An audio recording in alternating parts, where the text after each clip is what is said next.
Qu'ils entendent ce qui est en train de se passer aujourd'hui. Aujourd'hui, il y a des mobilisations qui sont plus importantes encore que le 19 janvier, qui sont très disparates au sens géographique, sont divers. Partout dans le territoire, il y a des manifestations qui sont, en termes de profession, très diverses. Et donc, il y a un monde du travail qui aujourd'hui affirme, dans une des plus grandes mobilisations de ces 25 dernières années, qui affirme qu'il ne veut pas du report de l'âge légal à 64 ans.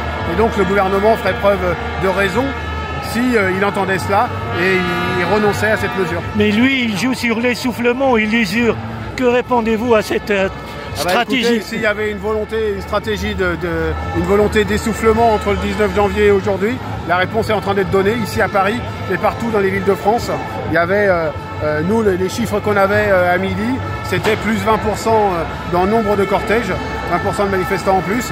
Donc voilà, il n'y a pas d'essoufflement. Je crois que l'opinion est contre cette réforme.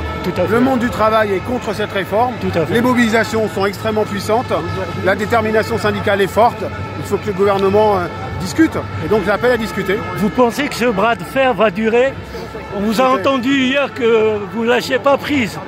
Mais évidemment qu'on ne va pas lâcher sur une mesure qui est totalement injuste et que c'est pas ce qu'il fallait faire sur les retraites. Donc la CFDT va continuer de se mobiliser contre les 64 ans. On le fait. Il y a énormément de cortèges CFDT avec très nombreux, et sans doute le plus nombreux qu'on ait jamais fait dans notre histoire, dans ces manifestations.